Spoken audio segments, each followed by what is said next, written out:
ఆ కూతురు దూర ప్రాంతానికి ప్రయాణానికి వెళ్తుంది. వాళ్ళ నాన్న అడిగింది, డాడీ దూర ప్రాంతానికి వెళ్తున్నాను, ఒంటరిగా వెళ్తున్నాను కారులో, నువ్వు కూడా నాతో వస్తే బాగుంటుంది కదా డాడీ. ఆ డాడీ అన్నాడు, అమ్మ నువ్వు రమ్మంటే ఖచ్చితంగా వస్తాను తల్లి, నీకు తోడుగా వస్తాను, అయితే రా డాడీ అని అంటే ఆ తండ్రి కూడా వచ్చి కారులో కూర్చున్నాడు. తండ్రి కూతురు కలిసి చాలా చక్కగా మాట్లాడుకుంటూ ప్రయాణం చేస్తున్న సమయంలో వాతావరణం మారింది. అకస్మాత్తుగా ఆకాశం అంతా కూడా మేఘాలతో నిండిపోయింది. కాసేపు అయిన తర్వాత చిరుజల్లులు మొదలైనాయి. ఏం డాడీ వాతావరణం మొత్తం మారిపోయింది, మేఘాలు వచ్చేసినాయి, చూస్తూ ఉంటేదో గాలి తుఫాన్లా కనిపిస్తూ ఉందే. నాన్న అంటున్నాడు, ఏం పర్లేదమ్మా, నువ్వు మాత్రం కారు నడుపుతూ ఉండు అని చెప్పి అన్నాడు. కాసేపు ముందుకెళ్ళిన తర్వాత భారీ వర్షం, వైపర్ కూడా క్లీన్ చేయలేకపోతుంది. డాడీ భారీ వర్షం, కార్లు పక్కన పెట్టేస్తున్నారు, బైకులు కూడా రోడ్డు పక్కన ఆపేస్తున్నారు, మనం కూడా ఆపేద్దాం డాడీ. లేదమ్మా, నువ్వు నడపగలిగినంతసేపు నడుపుతూనే ఉండు. ఆ భారీ వర్షం కాస్త పెను తుఫానుగా మారింది.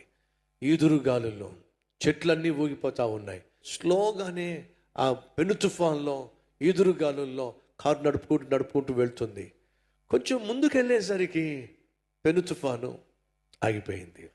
కొంచెం ముందుకెళ్ళేసరికి ఆకాశం తెరిపిచ్చేసింది. ఇంకొంచెం ముందుకెళ్ళేసరికి చక్కని ఎండ వచ్చేసింది. అప్పుడు నాన్న అన్నాడు, నీ కారు రోడ్డు పక్కన ఆపమ్మా అన్నాడు. రోడ్డు పక్కన ఆపిన తర్వాత ఇద్దరు దిగారు. వెనక్కి చూడు తల్లి అని చెప్పంటాడు. వెనక్కి చూశాడు. నీకేం కనిపిస్తుందో చెప్పు తల్లి అన్నాడు. ఏం కనిపిస్తుంది? అక్కడ పెను తుఫాను ఉంది. మరి నువ్వెందుకని పెను తుఫాన్ నుంచి బయటకు వచ్చేసావు? మీరు నాకు తోడుగా ఉన్నారు కాబట్టి, అనుభవం కలిగిన తండ్రివి కాబట్టి, ఆ పెను తుఫాను ఉన్నప్పటికీ కూడా భయపడకుండా నువ్వు ప్రయాణం చేయి, నువ్వు డ్రైవ్ చేయి అని చెప్తూ వచ్చారు.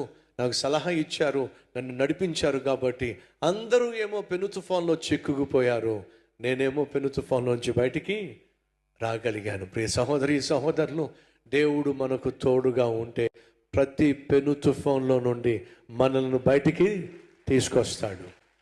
దేవుడు నీకు తోడుగా ఉన్నట్లయితే ప్రతి విధమైన సమస్య నుండి, అది నిరుద్యోగ సమస్య కావచ్చు, అనారోగ్య సమస్య కావచ్చు, ఆర్థిక సమస్య కావచ్చు, కుటుంబ సమస్య కావచ్చు, మానసిక సమస్య కావచ్చు, నీ సమస్య ఏదైనా కావచ్చు, దేవుడే కనుక నీకు తోడుగా ఉంటే, ఆ ప్రభు అయిన యేసు కనుక నీకు తోడుగా ఉంటే ప్రతి విధమైన సమస్య నుండి నిన్ను బయటికి తీసుకొచ్చి ప్రశాంతంగా నీ జీవితాన్ని ముందుకు కొనసాగిస్తాడు, గమ్యానికి చేరుస్తాడు.